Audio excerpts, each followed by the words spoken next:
अस्सलाम वालेकुम, मैं हूं शाज़ेब खानज़ादा। दमिश्क में ईरानी सिफारत खाने पर हमले के जवाब में ईरान की तरफ से इसराइल पर बराह रास्त हमले के बाद मशरिक़ वस्ता में जंग के खदशात का इजहार किया जा रहा है। ईरान ने पहली दफ़ा अपनी सरजमीन से इसराइल को निशाना बनाया। 300 से ज़ायद ड्रोन्स और मिसाइल इसराइली सरजमीन पर दागे गए और ईरान का दावा है कि उसने इसराइल में अपने 50% अहदाफ को कामयाबी से निशाना बनाया है। ख़ास तौर पर उस फौजी अड्डे को निशाना बनाया है जहां से दमिश्क में ईरानी सिफारत खाने पर कार्रवाई की गई थी, जबकि इसराइल का दावा है कि ईरान के हमले को इत्तेहादियों के साथ मिलकर नाकाम बना दिया गया है। 99% ईरानी ड्रोन्स और मिसाइल्स को फिजा में ही नाकारा बना दिया गया था। सिर्फ एक एयरबेस को मामूली नुकसान पहुंचा है, जबकि एक बच्ची जख्मी हुई है। अहम बात यह है कि ईरान और इसराइल के दरमियान तनाज़ा दिहाइयों पुराना है। 1979 में ईरान में इनकलाब आने के बाद से ईरान और इसराइल के दरमियान कशीदगी रही है और दोनों ममालिक के दरमियान एक दूसरे को निशाना बनाने के लिए प्रॉक्सी वॉर चलती रही है। एक दूसरे के अहदाफ को निशाना बनाया जाता रहा है। दिफाई तंसीबात पर हमले भी किए जाते रहे हैं। हिजबुल्लाह, यमन के हौसी बागी और साथ ही इराक और शाम में मौजूद ईरानी हिमायत याफ्ता ग्रुप्स इसराइली अहदाफ को निशाना बनाते रहे हैं। ईरान इसराइल के खिलाफ हमास की भी मदद करता रहा है, मगर अब 4 दहाइयों में पहली दफ़ा ईरान ने अपनी सरजमीन से बराह रास्त इसराइल को निशाना बनाया है। सिर्फ यही नहीं, इसराइल के साथ साथ फ़लस्तीनी मुज़ाहिमती तंजीमों और हिजबुल्लाह की जंगें तो होती रही हैं, लेकिन ईरान का हालिया हमला 1973 की अरब इसराइल जंग के बाद इसराइल के खिलाफ किसी भी रियासत की बराह रास्त पहली अस्करी कार्रवाई है, जिसके बाद अब सब नजरें इसराइल पर हैं कि इसराइल किस तरह से ईरानी हमले का जवाब देता है और इसराइल का अगला कदम क्या होगा। क्योंकि हफ्ते की रात किए गए गैर मामूली हमले के बाद ईरान बार बार वाज़ेह कर रहा है कि उसकी जवाबी कार्रवाई मुकम्मल हो चुकी है और अब उस वक्त तक ईरान कोई कार्रवाई नहीं करेगा जब तक इसराइल कोई जारहाना कदम नहीं उठाता। और अगर इसराइल ने दोबारा कोई जारहियत दिखाई तो ईरान का जवाब भी इससे बहुत ज़्यादा सख्त होगा।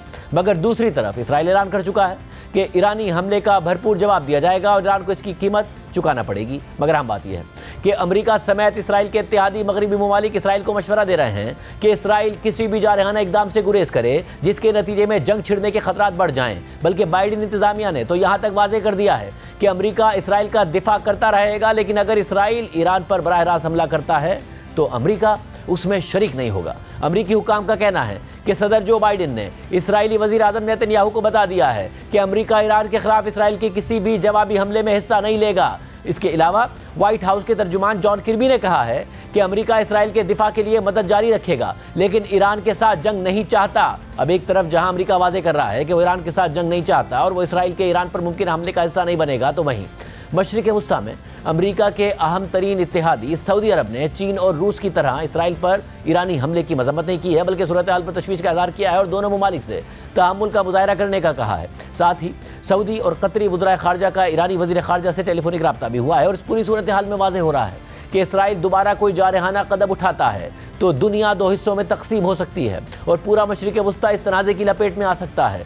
गुज़िश्ता साल 7 अक्टूबर को हमास की इसराइल पर कार्रवाई के बाद गज़ा में इसराइली जारहियत बढ़ती जा रही है। इस दौरान खदशा जाहिर किया जाता रहा कि यह तनाज़ा पूरे खित्ते को अपनी लपेट में ले सकता है और कई ममालिक बराह रास्त तनाज़े का हिस्सा बन जाएंगे, लेकिन यह खदशा दुरुस्त साबित नहीं हुआ और पहले की तरह प्रॉक्सी वॉर चलती रही। मगर रवा माह 1 अप्रैल को शाम के दारुल हुकूमत दमिश्क में ईरानी सिफारत खाने पर इसराइल ने फ़िज़ाई हमला कर दिया, जिसके नतीजे में 13 अफराद मारे गए, जिनमें पासदारान इनकलाब की अल-कुद्स फोर्स के senior commander brigadier general Mohammad Reza Zahedi भी शामिल थे। जनरल ज़ाहिदी के साथ जनरल मोहम्मद हाजी रहीमी भी इस हमले में मारे गए थे। जनरल मोहम्मद रज़ा ज़ाहिदी शाम और लबनान में अल-कुद्स फोर्स के कमांडर थे और उन्होंने शाम में बशारुल असद और लबनान में हिजबुल्लाह को अस्करी मदद फराहम करने में कलीदी किरदार अदा किया था। साथ ही उन्हें ईरान और हिजबुल्लाह के दरमियान राब्ता कार समझा जाता था। जनवरी 2020 में अल-कुद्स फोर्स के सरबरा जनरल कासिम सुलेमानी को अमेरिका ने ड्रोन हमले में मार दिया था और उनके बाद रज़ा ज़ाहिदी ऐसे किसी हमले का निशाना बनने वाले अल-कुद्स फोर्स के सबसे सीनियर रुकन थे। दमिश्क में अपने सिफारत खाने पर उस हमले के बाद ईरान का शदीद रद्द अमल सामने आया और ईरान की तरफ से वादे पैगाम दिया गया कि इसराइल को ऐसा जवाब दिया जाएगा जिससे वो अपनी कार्रवाई पर पछताएगा। ईरान के सुप्रीम लीडर अयतुल्लाह खामनाई ने ईद की नमाज के खुतबे के दौरान भी कहा कि इसराइल ने ईरानी सिफारत खाने पर हमला करके गलती की है, इसकी इसराइल को सज़ा ज़रूर मिलनी चाहिए और मिलेगी। इस दौरान अमेरिका भी इस खदशे का इजहार करता रहा कि इसराइल पर किसी भी वक्त ईरान हमला कर सकता है। इस हवाले से इसराइल भी हाई अलर्ट पर था। अमेरिकी इंटेलिजेंस हुकाम की जानिब से ये दावे भी सामने आए कि मुमकिना ईरानी हमले में 100 से ज़्यादा ड्रोन्स, दर्जनों क्रूज मिसाइल और बैलिस्टिक मिसाइल भी इस्तेमाल हो सकते हैं, जिनके जरिए इसराइल में फौजी अहदाफ को निशाना बनाया जा सकता है। इस दौरान पूरी दुनिया की नज़रें ईरान पर जमी हुई थीं और ईरान की तरफ से भी इशारे मिल रहे थे कि वो फौरी तौर पर ही जवाबी कार्रवाई करने जा रहा है। और फिर 2 दिन पहले यानी हफ्ते को ईरानी फोर्सेज ने स्ट्रेट ऑफ हुर्मुज़ में इसराइली कंपनी के जहाज़ पर कब्जा कर लिया और उसे ईरानी समुद्री हुदूद की तरफ मुंतकिल कर दिया गया। और फिर उसी रात ईरान ने बराह रास्त इसराइल पर हमला कर दिया, जिसमें ड्रोन्स, क्रूज मिसाइल और बैलिस्टिक मिसाइल शामिल थे। ऐसे कुछ मिसाइल ईरान के साथ साथ इराक, शाम और यमन से भी इसराइल पर दागे गए। इस दौरान इसराइली शहरों में सायरन बजने लगे, शहरियों को महफूज मकामात पर मुंतकिल होने के लिए ऐलानात किए गए, खौफ व हिरास पैदा हो गया। और फिर जब ईरानी क्रूज मिसाइल इसराइल की हुदूद में दाखिल हुए और इसराइल के दिफाई निज़ाम ने उन्हें निशाना बनाया तो अंधेरे में इसराइली फ़िज़ाई हुदूद रोशन नजर आने लगी। ईरान ने तो हमले में इस्तेमाल किए गए भारी हथियारों की तादाद नहीं बताई, अलबत्ता इसराइल ने दावा किया है कि हफ्ते की रात किए गए ईरानी हमले में 170 ड्रोन्स, 30 क्रूज मिसाइल और 120 बैलिस्टिक मिसाइल इस्तेमाल किए गए। इसराइल ने दावा किया कि ड्रोन्स और क्रूज मिसाइल में से एक भी इसराइली हुदूद में नहीं पहुंच सका, अलबत्ता कुछ बैलिस्टिक मिसाइल इसराइल की हुदूद तक पहुंचे जिससे कोई बड़ा नुकसान नहीं हुआ। जबकि अल जज़ीरा के मुताबिक कम से कम 9 ईरानी बैलिस्टिक मिसाइल इसराइल और इत्तिहादियों के दिफाई हिसार को तोड़ते हुए इसराइली फ़िज़ाई हुदूद में दाखिल हो गए, जिनमें से 5 मिसाइल्स ने एक इसराइली एयरबेस को निशाना बनाया और एक C-130 को नुकसान पहुंचाया।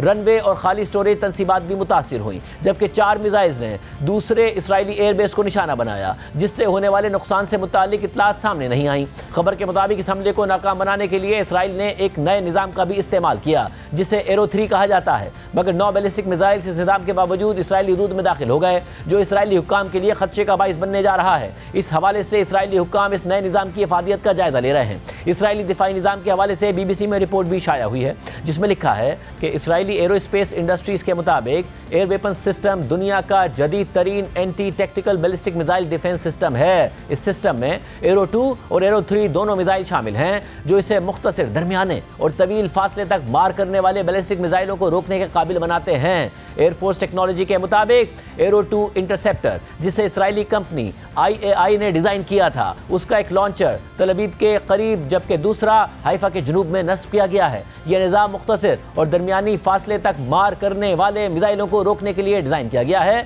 और सन 2000 और 2004 में नस्ब किए जाने के बाद इस पर 1 दर्जन से ज़्यादा कामयाब तजर्बात किए गए हैं। एरो 3 अमरीकी दिफाई कंपनी बोइंग और IAI ने मुश्तरका तौर पर तैयार किया है और ये एरो 2 सिस्टम से ज़्यादा रफ्तार और ज़्यादा दूर तक मार करने की सलाहियत फराहम करता है। एरो 3 एक ऐसा दिफाई मिसाइल निज़ाम है जो ज़मीन से खला में भी हदफ को निशाना बनाने की सलाहियत रखता है। एरो 3 सिस्टम का पहला कामयाब तजर्बा 2013 में किया गया। इसके बाद दूसरा तजर्बा जनवरी 2014 में इसराइल की वजारत दिफा और अमरीकी मिसाइल डिफेंस एजेंसी ने मुकम्मल किया। इसके अलावा आयरन डोम इन मुतादिद मिसाइल शिकन निज़ामों में से एक है, जो इसराइल में अरबों डॉलर्स लगाकर नस्ब किए गए हैं। ये निज़ाम रेडार की मदद से इसराइल की जानिब दागे गए रॉकेट्स को ट्रैक करता है और उनको रोकने के लिए इंटरसेप्ट करने वाले मिसाइल दागता है। ये टेक्नोलॉजी उन रॉकेटों में तफरीक करती है जो ज़्यादा आबादी वाले इलाके को हदफ बना रहे हों और सिर्फ उन रॉकेटों को रोका जाता है जो कि ज़्यादा आबादी वाले इलाकों की जानिब आ रहे होते हैं, जिसकी वजह से ये निज़ाम मौसर करार दिया जाता है। अखबार टाइम्स ऑफ इसराइल के मुताबिक हर इंटरसेप्टर मिसाइल $1,50,000 का होता है। मगर सिर्फ इसराइल के इस निज़ाम ने ही नहीं बल्कि ईरानी हमले को रोकने के लिए अमेरिका, बरतानिया और फ्रांस ने भी किरदार अदा किया, जबकि अरब मुल्क उर्दून ने भी अपनी फ़िज़ाई हुदूद से गुजरने वाले ईरानी ड्रोन्स और मिसाइल्स को निशाना बनाया। अहम बात यह है कि हमले के बाद खुद ईरान ने इस बात का एतराफ़ किया कि उसने इस हमले से कबल अमेरिका समेत हमसाया ममालिक को आगाह कर दिया था। ईरान के वज़ीर ख़ारजा हुसैन अमीर अब्दुल्लाहियान के बयान के मुताबिक ईरान ने अपने हमसाया ममालिक को इसराइल पर जवाबी हमलों के बारे में 72 घंटे पहले ही मुतल्ला कर दिया था। साथ ही उन्होंने ये भी कहा कि ईरान ने गैर मुल्की सफ़ीरों के साथ मुलाकात के दौरान अमेरिका को आगाह कर दिया था कि इसराइल के खिलाफ ईरान के हमले महदूद और अपने दिफा के लिए होंगे। लेकिन रॉयटर्स के मुताबिक अमेरिका ने इसकी तरदीद करते हुए कहा कि ये बिल्कुल भी दुरुस्त नहीं है। ईरान ने इस हवाले से कोई इतला नहीं दी, ना ही ये बताया कि उसका हदफ क्या होगा ताकि उसे खाली कराया जाए। ताहम तुर्की, उर्दन और इराकी हुक्काम ने माना है कि ईरान ने इसराइल पर हमले से मुताल्लिक पहले ही इतला दे दी थी। मगर अब इस हमले के बाद इसराइली हुक्काम की जानिब से जारहाना बयानात सामने आ रहे हैं। फौरी और सख्त रद्द अमल पर मुशावरत हो रही है। इसराइली जंगी काबीना के 2 इजलास हो चुके हैं और आज होने वाले इजलास के हवाले से इसराइली मीडिया दावा कर रहा है कि कि इसराइली जंगी काबीना ने फैसला किया है कि ईरान को ऐसा दर्दनाक जवाब देना है जिससे खित्ते में जंग ना फैले, मगर इसराइल किस अंदाज में ईरान से बदला ले सकता है, इस हवाले से इसराइली हुकूमत पर दबाव भी है। BBC के मुताबिक ईरान के हमले के जवाब में इसराइल के पास कई मुमकिन ऑप्शंस हैं और फिलहाल हालत जंग के दौरान बनाई गई काबीना इन ऑप्शंस पर गौर कर रही है। इसराइली ज़राए ने नामानिगारों को ब्रीफ किया है कि ईरान की तरफ से 300 ड्रोन और मिसाइल दागे गए, मगर अब इसराइल इस कदर वसी पैमाने के हमले को नज़रअंदाज नहीं करेगा। बाज़ इसराइली सियासतदान चाहते हैं कि ईरान को ठोस पैगाम दिया जाना चाहिए ताकि ईरान दोबारा ऐसे हमले ना करे। और अब अगर इसराइल कोई जवाबी हमला करता है तो ईरान पहले ही वादे कर चुका है कि उसका रद्द-ए-अमल पहले से भी ज़्यादा शदीद होगा और इस सूरत हाल में खित्ता एक जंगी हालत में चला जाएगा जिसकी पूरी दुनिया पर असरात होंगे। जंग की सूरत में किसका पलड़ा भारी होगा, इस हवाले से ईरान और इसराइल की फौजी ताकत का मवाजना आपके सामने रखते हैं। BBC के मुताबिक ईरान जोग्राफियाई तौर पर इसराइल से बहुत बड़ा मुल्क है और उसकी आबादी तकरीबन 9 करोड़ अफराद पर मुश्तमिल है, जो इसराइल से तकरीबन 10 गुना ज़्यादा है, लेकिन इसका मतलब यह हरगिज़ नहीं है कि उसकी फौजी ताकत भी इसराइल से ज़्यादा है। ईरान ने मिसाइल्स और ड्रोन्स में बहुत ज़्यादा सरमायाकारी की है, उसके पास हथियारों का अपना एक वसी ज़ख़ीरा मौजूद है, मगर ईरान के पास जदीद फ़िज़ाई दिफाई निज़ाम और लड़ाका तैयारों की कमी है। ख्याल किया जाता है कि इस कमी को पूरा करने के लिए रूस यूक्रेन की जंग में मदद के बदले ईरान के साथ ताउन कर रहा है। रिपोर्ट के मुताबिक ईरान के बरक्स इसराइल के पास दुनिया की जदीद तरीन फ़िज़ाई फ़ौज है। एक रिपोर्ट के मुताबिक इसराइल के पास जेट तैयारों के कम से कम 14 स्क्वाड्रन हैं, जिनमें F-16, F-15 और जदीद तरीन F-35 स्टेल्थ जेट शामिल हैं। इसके अलावा ख्याल किया जाता है कि इसराइल के पास एटमी हथियार मौजूद हैं, लेकिन वो जानबूझकर अभाम की सरकारी पॉलिसी बरकरार रखे हुए है, जबकि ईरान के पास जौहरी हथियार नहीं है और वो इस इल्ज़ाम से भी इनकार करता है कि वो जौहरी हथियार रखने वाली रियासत बनने के लिए अपने सिविलियन जौहरी प्रोग्राम का इस्तेमाल करने की कोशिश कर रहा है। मगर ये वाज़ेह है कि इसराइल अपनी अस्करी ताकत से ज़्यादा अमरीका और दीगर मगरबी इत्तेहादियों पर इंहिसार करता है। बहरहाल इस मौजूदा सूरत हाल में इसराइल के अपने इत्तेहादी भी ईरान पर हमले से गुरेज का मशवरा दे रहे हैं। जर्मनी की वज़ीर ख़ारजा ने कहा है कि इसराइल को ईरान से लड़ाई के दौरान दिफाई तौर पर फतह मिली है और अब उसे खित्ते में कशीदगी को बढ़ाना नहीं चाहिए। फ्रांसीसी सदर ने कहा है कि तनाव में कमी रखना चाहिए और ऐसी किसी भी चीज़ से गुरेज करना चाहिए जिससे कशीदगी में इजाफा हो। इसी तरह बरतानवी वज़ीर ख़ारजा ने कहा है कि इसराइल के पास ईरान को जवाब देने का हक है, ताहम उसे दिल से नहीं दिमाग से सोचना चाहिए। इसके अलावा कल अक़वाम मुत्तहिदा की सलामती काउंसिल का इसराइल की दरख्वास्त पर इजलास हुआ था, जिसमें ज़्यादातर ममालिक ने ईरानी हमले की मजम्मत की और इजलास रस्मी कार्रवाई के बाद मुलतवी हो गया। इसके अलावा G7 ममालिक के सरबराहान का वर्चुअल इजलास भी हुआ, जिसमें इसराइल पर ईरानी हमले की मजम्मत के साथ साथ फरीक़ैन से तहम्मुल का मुज़ाहरा करने का मुतालबा किया गया। इस पूरी सूरत हाल पर बात करेंगे। हमारे साथ अमेरिका में पाकिस्तान के साबिक सफ़ीर हुसैन हक्कानी साहब मौजूद हैं। हुसैन हक्कानी साहब, बहुत शुक्रिया हमें ज्वाइन करने के लिए। ज़ाहिर सूरत हाल ऐसी है कि ये खदशा पैदा हो रहा था कि कहीं जंग की तरफ तो दोनों ममालिक नहीं जा रहे हैं, मगर आज 2 दिन के वक्फे के बाद जब मार्केट्स खुली हैं तो कहीं ना कहीं इस्तेहकाम के साथ खुली हैं, ऐसा नहीं हुआ कि बहुत पैनिक नज़र आ रहा हो। आपको लगता है कि क्योंकि दमिश्क में ईरानी काउंसलेट पर हमला किया इसराइल ने, जवाब दे दिया ईरान ने, तो उनकी भी जो मैसेजिंग थी वो हो गई और इसराइल ने भी 99% मिसाइल रोककर डेटरेंस दिखा दी, तो मामला यहाँ ख़त्म हो सकता है या आपको मामला अभी भी बढ़ता नजर आ रहा है? मेरा ख्याल है कि मामला ख़त्म तो शायद ना हो, लेकिन कम ज़रूर हो जाएगा। उसके कई असबाब हैं। देखिए, ईरान ये दिखाना चाहता था कि वो एक रेड लाइन खींच रहा है कि आप इस तरह से इम्प्यूनिटी के साथ हमारे लोगों को न मारें तीसरे ममालिक में।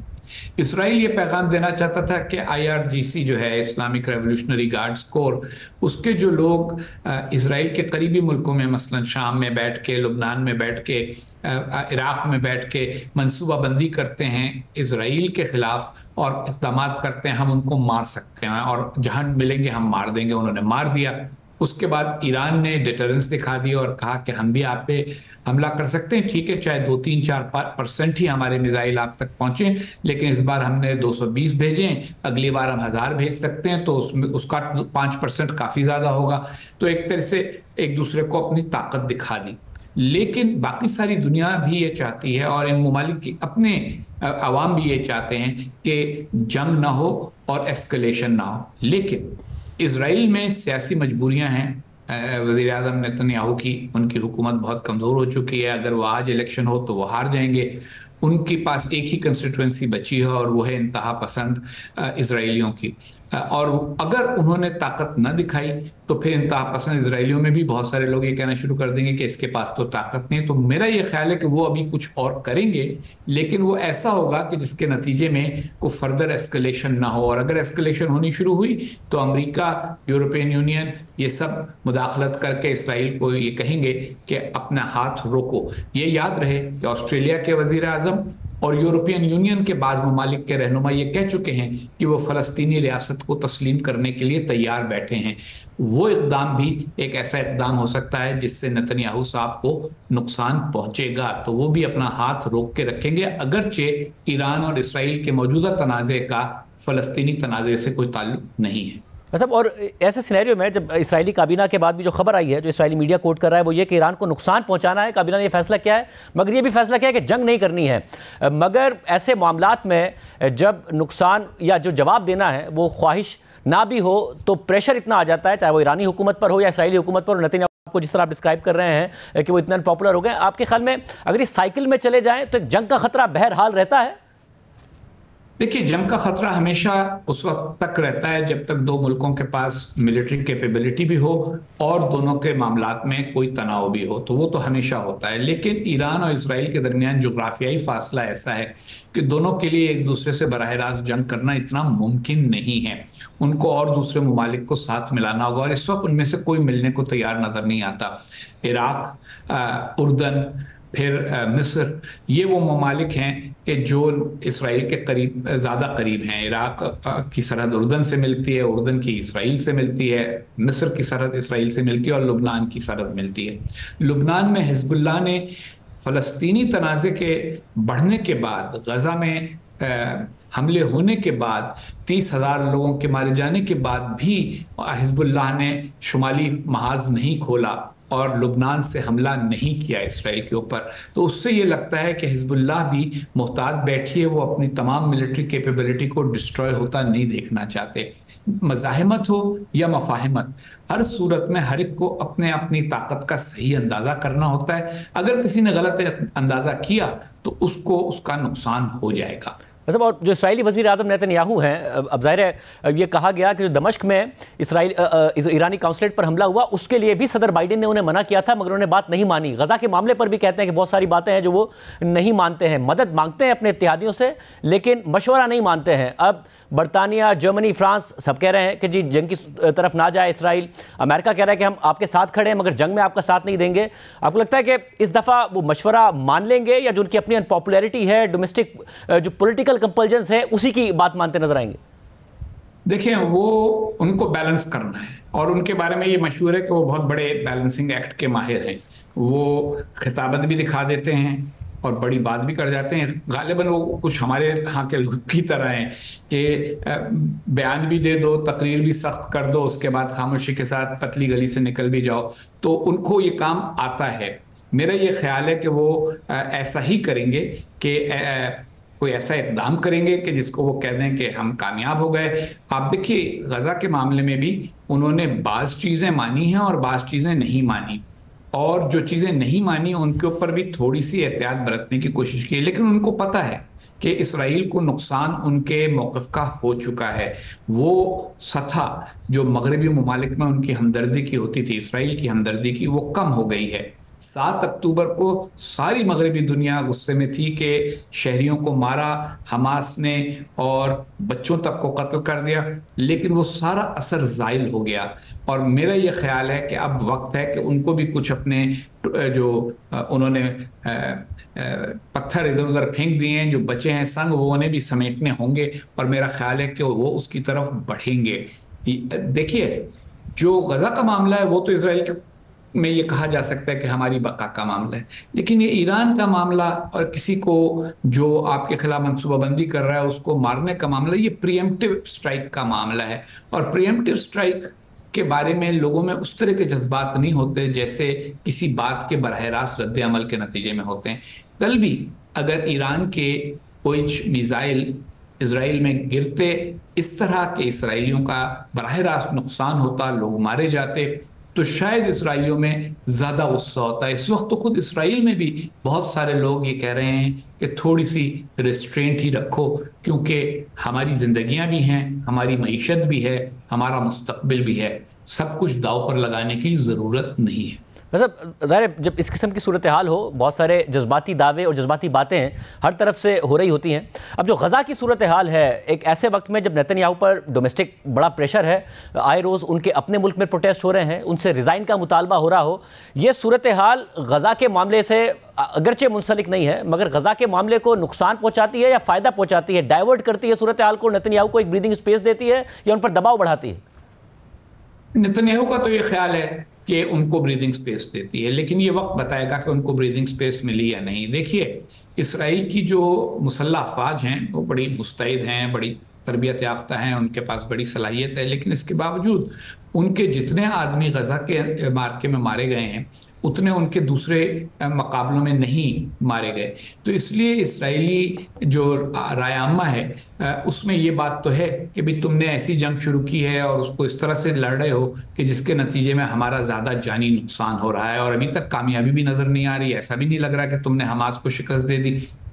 तुम कहते हो 15,000 तुमने हमास के जंगजू जो हैं वो मारे हैं, लेकिन अगर 15,000 मारने के बाद भी तुम्हें मज़ाहमत का सामना है और तुम्हें मुकाबला करना पड़ा, तो इसका मतलब है तुम बहुत कामयाबी से लड़ नहीं रहे। तुम्हारे पास इंटेलिजेंस कमज़ोर है और तुम्हारा पहली बार भी तो तुम्हारा इंटेलिजेंस फेलियर था 7 अक्टूबर को, जिसकी वजह से हमास इतना बड़ा हमला करने में कामयाब हो गई। तो इसलिए कोशिश उनकी ये होगी कि डाइवर्ट करें। मेरा ये ख्याल है कि डाइवर्ट होता मामला नज़र नहीं आ रहा, लेकिन ईरान के ऊपर गरजने बरसने का उनको ये फ़ायदा ज़रूर है कि कम से कम उनकी अपनी जो कंस्टिट्यूंसी है वो उनके गिर्द जमा हो गई है कि हाँ, वाकई इसराइल की बका को ईरान की इंतहा पसंदी से ख़तरा है। अच्छा, और ईरान इस वक्त कितना ईरान के ऊपर असर रसूख चीन या रूस का हो सकता है कि इस सारी उन्होंने ज़ाहिर तशवीश का इजहार किया है इस सारे मामले पर, क्या ऐसे ताल्लुकात और ऐसा असर रसूख है कि ईरान इन दो ममालिक की सुन रहा हो इस सूरत हाल में? ये देखिए कि ईरान को सुनना पड़ेगा उन दो, क्योंकि इस वक्त बड़ी ताकतों में वही उसके साथ हैं। अगर अक़वाम मुत्तहिदा की सलामती कौंसिल में ईरान के खिलाफ कोई ऐसी करारदाद आती है जिसके नतीजे में नई पाबंदियाँ, अक़वाम मुत्तहिदा की पाबंदियां ईरान पर लगाने की बात हो, तो उसमें उसको वीटो चाहिए होगा। वो वीटो या चीन करेगा या रूस करेगा या शायद दोनों करें। दूसरी बात यह है कि रूस और चीन के मफादात इस वक्त ख़ास तौर पर मशरिक़ वस्ता में जंग ना होने से वाबस्ता हैं। मशरिक़ वस्ता का तेल का सबसे बड़ा ख़रीदार अब अमेरिका नहीं रहा, अब मशरिक़ वस्ता के तेल का सबसे बड़ा ख़रीदार चीन है। इसी तरीके के साथ अगर मशरिक़ वस्ता की जंग में मशरिक़ वस्ता में जंग होने की वजह से तेल की कीमतों पे असर पड़ता है, तो उसका बहुत बड़ा असर रूस पे भी पड़ेगा, जो पहले से ही बहुत सारी बैनुल-अक़वामी पाबंदियों में इस वक्त फंसा हुआ है और जिसकी सबसे बड़ी कमोडिटी जो वो दुनिया में बेचता है या दूसरों को बेचता है वो ऑयल एंड गैस ही है। तो इसलिए इन लोगों के ये सारे इक़्तिसादी मामलात भी हैं। दूसरी बात है कि उसूली तौर पर भी उन दोनों में से किसी मुल्क को कोई फ़ायदा इस बात का नहीं होगा कि इसराइल और ईरान एक दूसरे पर तीसरे चौथे मुल्कों के अंदर और बैनुल-अक़वामी पानियों के अंदर बम और मिसाइल गिराते फिरें। अच्छा, और ईरान की तरफ से जब जनरल कासिम सुलेमानी को अमेरिका की तरफ से मारा गया तो इराक़ में जो अमरीकी 2 बेसेस हैं उन पर हमला किया, मगर इसी तरीके से हमला हुआ कि कोई जानी नुकसान उसमें भी नहीं हुआ था। अब सदर ट्रंप तो दावा करते हैं कि मुझे बताया गया था ईरान की तरफ से हमले से पहले कि हम कर रहे हैं मगर नुकसान नहीं होगा। अमरीकी मीडिया उसको ज़ेरे फैक्ट चेक करता है कि ट्रंप गलत बयानी कर रहे हैं। ये जो हमला हुआ है, इससे पहले खुद ईरान कह रहा है कि हमने 72 घंटे पहले बताया था इस हवाले से कि जी हम हमला करेंगे, और अमेरिका को इस हवाले से आगाह किया गया था। आपको लगता है ये अलामती ही है बजाय इसके कि जंग की तरफ बढ़ने के लिए है? बहुत महंगा अलामती मुजाहरा है अगर ये अलामती है तो, क्योंकि ईरान के भी $200-250 मिलियन के मिसाइल और ड्रोन इसमें ज़ाया हुए हैं, और दूसरी तरफ इसराइल को भी तकरीबन 550 मिलियन और 1.5 बिलियन के दरमियान खर्च करना पड़ा उन मिसाइलों को रोकने के लिए, जो आयरन डोम उनका एक उनकी सलाहियत है। तो महंगा दोनों को पड़ा है। मगर मेरा ये ख्याल है कि ये बात दुरुस्त है कि जो खित्ते के बाकी ममालिक हैं और अमेरिका, इन सब को किसी न किसी तरीके के साथ ईरान ने ये सिग्नल ज़रूर दिया था कि हम यानी एस्केलेशन करने के लिए, जंग की सतह बढ़ाने के लिए नहीं कर रहे, बल्कि सिर्फ और सिर्फ हिसाब चुकाने के लिए इक़दाम कर रहे हैं। बहुत शुक्रिया हुसैन हक्कानी साहब की गुफ्तगू आपने सुनी। इस वक्त सारी दुनिया की नज़रें इस खबर पर हैं, इस बात पर हैं कि इसराइल की तरफ से क्या रद्द अमल आता है। बात आगे बढ़ती है या फिर बात यहीं रुक जाती है? क्या इसराइली वज़ीर आज़म नेतन्याहू खुद अपने इत्तेहादियों की सुनेंगे, इस बार अमेरिका की बात मानेंगे या फिर नहीं मानेंगे? और जो उनकी डोमेस्टिक सियासत है जिसमें वो बहुत अनपॉपुलर हैं, उसके तहत वो खित्ते को जंग की तरफ ले जा सकते हैं। प्रोग्राम में आगे बढ़ते हैं। गुज़िश्ता रोज़ लाहौर में आमिर सरफराज उर्फ आमिर तांबा नामी शख्स पर कातलाना हमले के बाद भारत के पाकिस्तान में टारगेट किलिंग के इल्ज़ामात को मज़ीद तक़वियत मिल रही है। आमिर तांबा पर आज से 11 साल पहले 2013 में लाहौर की कोट लखपत जेल में कैद भारतीय जासूस सरबजीत सिंह के कत्ल का इल्ज़ाम था। भारतीय शहरी सरबजीत सिंह पर पाकिस्तान में जासूसी और लाहौर और फैसलाबाद में बम धमाकों का इल्ज़ाम था, जिसमें 14 अफराद मारे गए थे। इस इल्ज़ाम पर मिलिट्री कोर्ट ने 1991 में सरबजीत सिंह को सजाए मौत सुनाई थी, लेकिन फिर 2013 में सरबजीत सिंह को जेल में मौजूद कैदियों ने हमला करके कत्ल कर दिया था, जिसका इल्ज़ाम आमिर तांबा और उसके साथी मुदस्सिर पर लगा था। लेकिन फिर 2018 में सेशन कोर्ट ने आमिर तांबा और उसके साथी को अदम शवाहिद की बुनियाद पर बरी कर दिया था। और उस कत्ल के 11 साल बाद कल आमिर तांबा पर उसके अपने घर में कातलाना हमला हुआ है। आमिर तांबा के भाई सरफराज तांबा की मुद्दत में दर्ज FIR के मुताबिक मेरा भाई आमिर सरफराज घर के ऊपर वाले पोर्शन में था और बाहर मेन गेट का ताला खुला हुआ था। 2 नामालूम अफराद मोटरसाइकिल पर आए, एक ने मास्क और दूसरे ने हेलमेट पहना हुआ था। वो दोनों ऊपर वाले पोर्शन में गए और मेरे भाई आमिर सरफराज उर्फ तांबा, जो उस वक्त अकेला था, उस पर 3 फायर किए। आमिर तांबा पर कातलाना हमले के हवाले से पुलिस का इब्तिदाई शक भारतीय इंटेलिजेंस एजेंसी रॉ पर था, जिसकी आज वफाकी वज़ीर दाखिला मोहसिन नकवी ने भी तस्दीक की। वज़ीर दाखिला मोहसिन नकवी से आज प्रेस कॉन्फ्रेंस में जब इस हवाले से सवाल हुआ तो उन्होंने जवाब दिया कि इससे पहले भी पाकिस्तान में कत्ल के 2-4 वाक़यात में भारत बराह रास्त मुलविस था। इस हवाले से पुलिस तफ्तीश कर रही है, लेकिन अभी तक उनका शक भारत पर जा रहा है और शवाहिद भी यही इशारा कर रहे हैं। कल आमिर तांबा को लाहौर में इस्लामपुर में उसके घर में फायरिंग करके पुरस्कार तौर पर जो है जख्मी किया गया और फिर उसको उठा के ले गए हैं। इस वाक़े के बारे में कहा यह जा रहा है कि ये इंडिया ने ये वाक़या कराया, क्या इसके कोई शवाहिद मिले? इससे पहले भी जो 2-4 वाक़यात हुए हैं उसमें इंडियन डायरेक्टली इन्वॉल्व था पाकिस्तान के अंदर किलिंग्स में। पुलिस इन्वेस्टिगेट कर रही है, लेकिन अभी तक उनका शक वही है जो आप कह रहे हैं, बिल्कुल शक वही है। और तकरीबन एग्जैक्टली इस टाइम पे उन्हीं के ऊपर सारा एविडेंस जा रहा है, लेकिन जब तक इन्वेस्टिगेशन मुकम्मल ना हो जाए कहना बेहतर नहीं है, लेकिन तकरीबन उसी तरह का पैटर्न है। 4 अप्रैल को बरतानवी अखबार द गार्डियन की एक रिपोर्ट सामने आई थी, जिसमें भारत की जानिब से पाकिस्तान में 20 मावरा अदालत कत्ल का जिक्र किया गया था और भारत पर सरहद पार दहशतगर्दी और अपने मुखालिफिन को टारगेट करने के इल्ज़ाम को मज़ीद तक़वियत मिली थी। और भारत में नरेंद्र मोदी की हुकूमत इसे आने वाले इंतखाबात में अपनी एक बड़ी और अहम कामयाबी के तौर पर पेश कर रही है। भारतीय वज़ीर आज़म ने इंतखाबी जलसे से खिताब करते हुए और भारतीय वज़ीर दिफा ने TV इंटरव्यू में न सिर्फ गार्डियन की रिपोर्ट में सामने आने वाले इंकिशाफात की एक तरह तस्दीक भी कर दी, बल्कि उसका दफा भी किया। बरतानवी अखबार द गार्डियन की इस रिपोर्ट में पाकिस्तानी और भारतीय इंटेलिजेंस एजेंसीज के हुकाम के इंटरव्यूज़ भी शामिल हैं। हैना एलिस पीटरसन, शामिर बलोच और आकाश हसन की तहकीकाती रिपोर्ट के मुताबिक पाकिस्तानी और भारतीय इंटेलिजेंस एजेंसियों के अहलकारों ने द गार्डियन को बताया कि भारतीय हुकूमत ने बैरून मुल्क रहने वाले दहशतगर्दों से निपटने की स्ट्रेटजी के तहत पाकिस्तान में भी ऑपरेशन किया। दोनों ममालिक में इंटेलिजेंस एजेंसियों के अहलकारों के बयानात और दस्तावेज़ात बताती हैं कि किस तरह भारत की इंटेलिजेंस एजेंसी यानी रॉ ने मुबैना तौर पर 2019 के बाद कौमी सलामती के तहत बैरून मुल्क कत्ले आम करना शुरू किया। ये agency research and analysis wing यानी रॉ बराह रास्त भारतीय वज़ीर आज़म नरेंद्र मोदी के मातहत है, जो कि अब तीसरी बार वज़ीर आज़म बनने के लिए इलेक्शन लड़ रहे हैं। द गार्डियन के मुताबिक 2020 से अब तक भारत ने पाकिस्तान में 20 अफराद को निशाना बनाया। ये कत्ल पाकिस्तान में नामालूम टारगेट किलर्स की मदद से किए गए।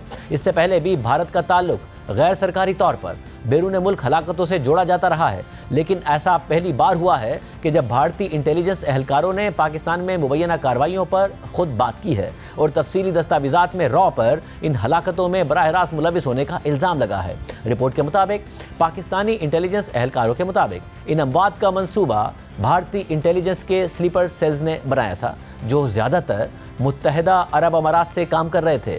2023 में ऐसी हलाकतों में इजाफे के जिम्मेदार भी यही स्लीपर सेल्स हैं, जिन पर कत्लेआम करने के लिए मुकामी मुजरिमों या ज़रूरतमंद पाकिस्तानियों को लाखों रुपए अदा करने का इल्ज़ाम है। भारतीय एजेंट्स ने मुबैना तौर पर हलाकतों के लिए जिहादी भर्ती किए, जिन्हें ये यकीन दिलाया गया कि वो काफिरों को मार रहे हैं।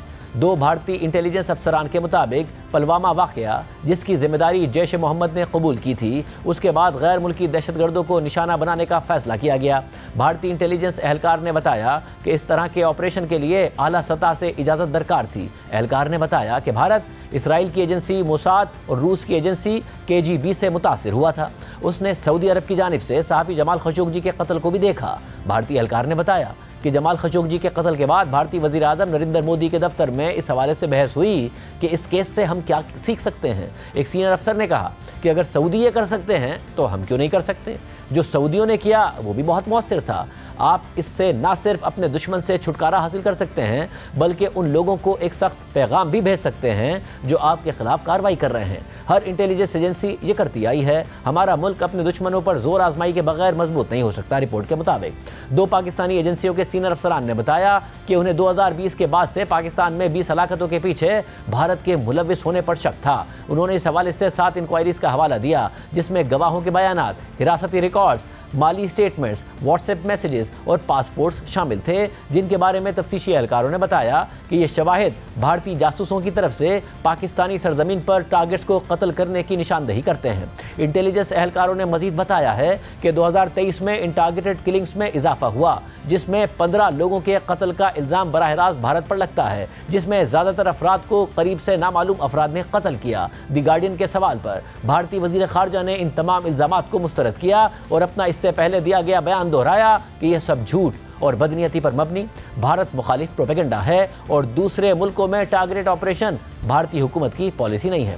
पाकिस्तानी दस्तावेज़ात के मुताबिक एयर इंडिया की परवाज़ के अगवा में मुलव्विस ज़हूर मिस्त्री उर्फ जाहिद अखून के कत्ल से पहले एक रॉ हैंडलर ने मुबैना तौर पर कई माह तक उनकी नकलो हरकत और मकाम के बारे में मालूमात के लिए रकम की अदायगी की थी और फिर उसकी शनाख्त की तस्दीक करने के लिए उस एजेंट ने एक सहाफ़ी बनकर जाहिद अखून से खुद रब्ता किया कि क्या आप जाहिद हैं, मैं न्यूयॉर्क पोस्ट की एक सहाफ़ी हूँ। जिस पर जाहिद ने जवाब दिया कि आप मुझे मैसेज क्यों कर रही हैं। इसके बाद मुबैना तौर पर अफगान शहरियों को लाखों रुपए देकर मार्च 2022 में जाहिद अखून को कराची में कत्ल करवाया गया। वो अफगान शहरी बाद में बॉर्डर के जरिए फरार हो गए। अलबत्ता उनके हैंडलर्स को भी बाद में पाकिस्तान की सिक्योरिटी एजेंसीज ने गिरफ्तार कर लिया। पाकिस्तानी हुकाम की जानिब से इकट्ठे किए गए शवाहिद के मुताबिक ऐसे कत्ल बराह रास्त मुत्तहिदा अरब अमारात से कोऑर्डिनेट होते थे, जहां रॉ ने स्लीपर सेल्स बनाए हुए हैं जो ऑपरेशन के बाकी हिस्से तय करते थे और कातिलों को भर्ती करते थे। तफ्तीशकारों ने दावा किया कि मुजरिमों या ज़रूरतमंद शहरियों को लाखों रुपए देकर कत्ल करवाया जाता था और ये अदायगियाँ ज़्यादातर दुबई से होती थीं। एक पाकिस्तानी एहलकार ने बताया कि भारतीय एजेंट्स की पाकिस्तान में कत्ल करने की पॉलिसी रातों रात नहीं बनी है। हमारा मानना है कि उन्होंने दुबई में स्लीपर सेल्स बनाने में 2 साल लगाए हैं जो ज़्यादातर ये कत्ल करवाते हैं। इसके बाद हमने ज़्यादा कत्ल होते देखे। रिपोर्ट के मुताबिक शाहिद लतीफ़ जो जैश ए मोहम्मद का कमांडर था, उसे कत्ल करने की कई कोशिशें की गई, लेकिन आखिर में दस्तावेज़ात के मुताबिक एक अनपढ़ 20 साला पाकिस्तानी ने उसे अक्टूबर में कत्ल किया, जिसे रॉ ने मुत्तहिदा अरब अमारात में भर्ती किया था। वहाँ वो अमेज़ॉन के पैकेजिंग वेयर हाउस में बहुत कम तनख्वाह पर काम करता था। पाकिस्तानी तफ्तीशकारों को मालूम हुआ कि उसको एक अंडर कवर भारतीय एजेंट ने 15 लाख रुपए दिए और वादा किया कि उसे शाहिद लतीफ़ को कत्ल करने के बाद 1 करोड़ 50 लाख रुपए और मुत्तहिदा अरब अमारात में उसकी अपनी केटरिंग की कंपनी खोल कर दी जाएगी। उस शख्स ने शाहिद लतीफ़ को सियालकोट में एक मस्जिद में कत्ल कर दिया, लेकिन बाद में उसे उसके साथियों के साथ गिरफ्तार कर लिया गया। इसी तरह हिजबुल मुजाहिदीन के कमांडर बशीर अहमद पीर और सलीम रहमानी का कत्ल भी मुबैना तौर पर मुत्तहिदा अरब अमारात में प्लान किया गया और इस हवाले से अदायगियों की रसीदों से मालूम होता है कि उनके कातिलों को लाखों में अदायगियाँ की गई। इससे पहले सलीम रहमानी के कत्ल को मुबैना तौर पर डकैती का नतीजा करार दिया गया था। रिपोर्ट के मुताबिक पाकिस्तानी एजेंसियों ने ऐसे शवाहिद दिखाए हैं कि उन्होंने इस हवाले से तफ्तीश और बंद दरवाजों के पीछे गिरफ्तारियां की हैं। पाकिस्तान के सेक्रेटरी खारजा मोहम्मद साइरस काजी ने जनवरी में एक प्रेस कॉन्फ्रेंस में अवामी तौर पर 2 हलाकतों का एतराफ़ किया, जिसमें उन्होंने भारत पर पाकिस्तान में मावरा अदालत कत्ल की मुनज़्ज़म और मज़मूम मुहिम चलाने का इल्ज़ाम लगाया। We are releasing the passport details of Yogesh Kumar and Ashok Kumar. हम योगेश कुमार और अशोक कुमार की पासपोर्ट तफसीलात भी रिलीज कर रहे हैं, जबकि हमने उस तीसरे मुल्क की हुकूमत से भी राब्ता किया है जहाँ ये लोग मौजूद थे, जबकि दीगर केसेस पर भी तहकीकात जारी हैं। इन इंतहाई संजीदा और परेशान कुन मालूमात से हम इस नतीजे पर पहुंचे हैं कि ये केसेस साबित करते हैं कि किस तरह भारत महारत और हठधर्मी के साथ दहशतगर्दी की कार्रवाइयों को स्पॉन्सर कर रहा है, और ये उसी तरह की कार्रवाइयाँ हैं जैसी भारतीय एजेंटों ने कनाडा और अमेरिका में की हैं। ये वाज़ेह है कि ऐसे मावराए अदालत कत्ल करने का भारतीय नेटवर्क आलमी सतह पर फैला हुआ है। Clearly, the Indian network of extrajudicial and extraterritorial killings has become a global phenomenon. बरतानवी अखबार दी गार्डियन की रिपोर्ट के मुताबिक दोनों ममालिक को सरहद पार इंटेलिजेंस कार्रवाइयों के लिए जाना जाता है, जिनमें छोटे बम धमाके भी शामिल हैं। ताहम तज्जियाकारों और पाकिस्तानी हुकाम ने 2020 से पाकिस्तानी सरजमीन पर भारतीय एजेंटों के जरिए मुखालिफिन की मुबैना मुनज़्ज़म टारगेट किलिंग को नया और गैर मामूली अमल करार दिया है। रिपोर्ट के मुताबिक सितंबर में कनाडा के वज़ीर आज़म जस्टिन ट्रूडो ने पार्लियामेंट को बताया था कि मुस्तनद इल्ज़ामात हैं कि भारतीय एजेंटों ने ही कनाडा के शहर वैनकूवर में मारे जाने वाले एक मुमताज़ सिख कारकुन हरदीप सिंह नजर के कत्ल का मंसूबा बनाया था, और फिर हफ्तों बाद अमरीकी महकमा इंसाफ ने एक फर्द जुर्म जारी की जिसमें वाज़े तौर पर बताया गया कि किस तरह एक भारतीय एजेंट ने न्यूयॉर्क में एक और सिख कारकुन गुरबतवंत सिंह को कत्ल करने के लिए एक हिटमैन को भर्ती करने की कोशिश की थी। दी गार्डियन के मुताबिक ये दोनों अफराद खालिस्तान तहरीक के बड़े हामी थे जो एक आज़ाद सिख रियासत बनाना चाहती है। इसके अलावा भारत ने कनाडा में हरदीप सिंह के कत्ल में किसी भी तरह के मुलविस होने की तरदीद की, जबकि एक हालिया रिपोर्ट के मुताबिक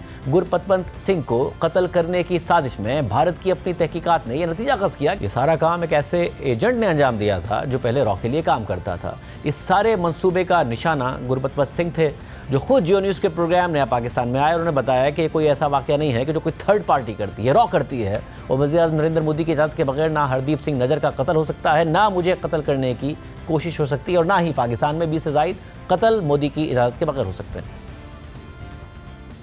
2019 तो इन्होंने एक पॉलिसी शुरू की थी, और जदों इन्होंने भाई परमजीत सिंह पंजवाड़ लाहौर दे विच मारे, उस तो बाद जिहड़ा है ये मसला सारी दुनिया के सामने आया, और एक महीने दे विच विच उन्होंने फिर भाई हरदीप सिंह जिहड़ा है निजर वो मार दिता, और उस तो बाद उसका कत्ल कर दिता, और उस तो बाद इन्होंने मैनू कत्ल करवाने की कोशिश की, और अज भी ये जिहड़ी कत्ल करवाने की कोशिश है इंडिया की मोदी सरकार की दहशतगर्दी है वो जारी है।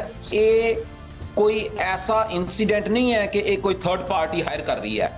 राह जिहड़ी है वो प्राइम मिनिस्टर दे ऑफिस चो चलदी है, उसका जिहड़ा मेन फेस है वो समंत गोयल सी, जो इसनू रन करता है वो डॉविल है, और प्राइम मिनिस्टर मोदी दी परमिशन तो बिना, ऑर्डर्स तो बिना ना भाई निज्जर दा राजसी कत्ल हो सकता है, ना मेरे ते हम कत्ल करवाने की कोशिश की जा सकती है, और ना ही जो पाकिस्तान दे विच 20 तो वध जिहड़े कत्ल होए है उसकी परमिशन तो बिना ही हो सकते हैं। इस हवाले से दी गार्डियन की रिपोर्ट में मज़ीद लिखा है कि एक भारतीय इंटेलिजेंस एहलकार के मुताबिक दिल्ली ने हाल ही में कनाडा और अमेरिका की तरफ से अवामी सतह पर इल्ज़ामात लगाने के बाद पाकिस्तान में टारगेट किलिंग को मुअत्तल करने का हुक्म दिया है, और इस साल अब तक कोई मशकूक कत्ल नहीं हुआ है। दी गार्डियन के मुताबिक 2 भारतीय ऑपरेटिव्स ने अलग अलग इस बात की तस्दीक की है कि लाखों किसानों, जिनमें ज़्यादातर पंजाब के सिख थे, उनकी तरफ से नए ज़रई क़वानीन के खिलाफ एहतजाज के लिए दिल्ली पहुँचने के बाद बैरून मुल्क मुक़ीम खालिस्तानी कारकुन भारतीय हुकूमत की गैर मुल्की कार्रवाइयों का मरकज़ बन गए थे। अमेरिका और कनाडा के मामला से पहले एक हाई प्रोफाइल खालिस्तानी रहनुमा पुरमजीत सिंह पंजवार को गुज़िश्ता मई में लाहौर में गोली मारकर हलाक कर दिया गया था। पाकिस्तानी तफ्तीशकारों ने दावा किया कि उन्होंने पंजवार को उनके कत्ल से 1 माह पहले खबरदार किया था कि उनकी जान को खतरा है। दस्तावेज़ात के मुताबिक भारतीय एजेंटों ने सोशल मीडिया का इस्तेमाल दाइश के नेटवर्क्स और तालिबान से मुंसलिक यूनिटों में शामिल होने के लिए किया, जहां उन्होंने पाकिस्तानी शिद्दत पसंदों को भर्ती किया और उन्हें यह कहकर तैयार किया कि वो काफिरों को कत्ल कर रहे हैं। दी गार्डियन के मुताबिक इन एजेंटों ने मुबैना तौर पर भारतीय रियासत केरला के साबिक दाइश के जंगजुओं से मदद तलब की है, जिन्होंने दाइश के लिए लड़ने के लिए अफगानिस्तान का सफ़र किया था, लेकिन 2019 के बाद हथियार डाल दिए थे और उन्हें सिफारती चैनल्स के जरिए वापस भारत लाया गया था ताकि जिहादी नेटवर्क्स तक रसाई हासिल की जा सके। पाकिस्तानी एजेंसियों की तहकीकात के मुताबिक पाकिस्तान में सिख रहनुमा का कातिल, जो बाद में पकड़ा गया था, उसने मुबैना तौर पर सोचा था कि वो पाकिस्तानी तालिबान से वाबस्ता बदरी 313 बटालियन की हिदायत पर काम कर रहा है, दी गार्डियन के मुताबिक गुज़िश्ता साल सितंबर में लश्कर तैयबा के एक आला कमांडर रियाज अहमद का कत्ल मुबैना तौर पर रॉ के जरिए इसी अंदाज में किया गया था। पाकिस्तान का ख्याल है कि उसके कातिल को टेलीग्राम चैनल के जरिए इन लोगों के लिए भर्ती किया गया था जो दाइश के लिए लड़ना चाहते थे। उन्होंने दावा किया है कि कातिल लाहौर से ताल्लुक़ रखने वाला 20 साला मोहम्मद अब्दुल्ला था, जिसने मुबैना तौर पर पाकिस्तानी तफ्तीशकारों को बताया कि उससे वादा किया गया था कि अगर वो पाकिस्तान में काफिर को कत्ल करने का इम्तिहान पास करता है तो उसे दाइश के लिए लड़ने के लिए अफगानिस्तान भेज दिया जाएगा, जिसमें पहले रियाज अहमद को हदफ के तौर पर पेश किया गया था और फिर अब्दुल्ला ने राउला कोट की एक मस्जिद में सुबह की नमाज के दौरान रियाज अहमद को गोली मारकर कत्ल कर दिया, लेकिन बाद में पाकिस्तानी हुकाम ने उसे गिरफ्तार कर लिया। और अब लाहौर में आमिर सरफराज तांबा के कत्ल के बाद वज़ीर दाखिला मोहसिन नकवी भी कह रहे हैं कि आमिर तांबा पर कातिलाना हमले से पहले भी पाकिस्तान में 2-4 हमलों में भारत मुलविस था। इस हवाले से बात करने के लिए हमने वज़ीर दाखिला मोहसिन नकवी को प्रोग्राम में शिरकत की दावत दी, मगर उन्होंने कोई जवाब नहीं दिया। प्रोग्राम में ब्रेक शामिल करते हैं, एक और आम खबर है, उसकी तफसीलात आपके सामने रखेंगे ब्रेक के बाद।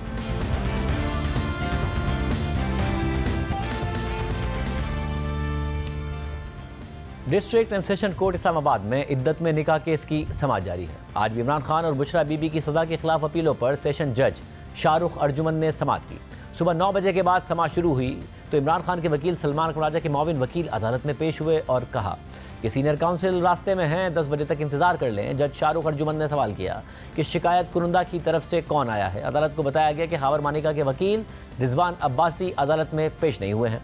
इस पर सेशन जज शाहरुख अर्जुमन ने कहा कि देख लेते हैं, कोई पेश ना हुआ तो मैं आज फैसला करूंगा। फिर कुछ देर बाद इमरान खान के वकील सलमान अकरम राजा और बुशरा बीबी के वकील उस्मान गिल अदालत में पेश हो गए, लेकिन खावर मानिका के वकील रिजवान अब्बासी पेश नहीं हुए। रिजवान अब्बासी के मुआविन वकील ने अदालत को बताया कि रिजवान अब्बासी सुप्रीम कोर्ट में मसरूफ हैं, 1 बजे पेश होंगे। इस पर सेशन जज शाहरुख अर्जुमन ने कहा कि मालूम है ना, अगर रिजवान अब्बासी पेश ना हुए तो मैं फैसला कर दूंगा। 1 बजे तक इंतजार कर लेते हैं, अगर वो अदालती वक्त पूरा होने से पहले नहीं आते तो फैसला कर दूंगा। तकरीबन 1 घंटा ही रह गया है, इंतजार कर लेते हैं। इसके बाद एक बार फिर अदालत ने समाअत में 1 बजे तक का वक्फा कर दिया और इसी दौरान खावर मनिका के वकील रिजवान अब्बासी भी सेशन कोर्ट पहुंच गए और दलाइल के लिए मई के पहले हफ्ते तक समाअत मुलतवी करने की इस्तदा करते हुए कहा कि मैं अपने दलाइल का आगाज़ करूंगा, मगर ये दलाइल आज मुकम्मल नहीं हो सकते। इस पर इमरान खान के वकील सलमान अकरम राजा ने समाअत मुलतवी करने की मुखालफत की तो जज शाहरुख अर्जुमन ने रिजवान अब्बासी को हिदायत की कि अभी आप दलाइल शुरू करें। रिजवान अब्बासी ने कहा कि अपील कुरुंदा ने चंद चीज़ें हक़ाइक़ के बरक्स बताई हैं। केस में 2 बड़े अहम गवाहान के बयानात मौजूद हैं जिनके मुताबिक इद्दत में निकाह हुआ। जज शाहरुख अर्जुमन ने सवाल किया कि क्या निकाह से मुतालिक मटीरियल के लिए इमरान खान से भी पूछा गया था, तो रिजवान अब्बासी ने जवाब दिया कि इमरान खान ने ही निकाह ख्वाह को दोबारा निकाह के लिए कहा था। शवाहिद मौजूद हैं कि इमरान खान और बुशरा बीबी इद्दत में निकाह से मुताल्लिक आगाह थे। इमरान खान और बुशरा बीबी के वकला शवाहिद को जुटला नहीं सकते। इमरान खान और बुशरा बीबी की शादी फ्रॉड थी जो साबित हुई।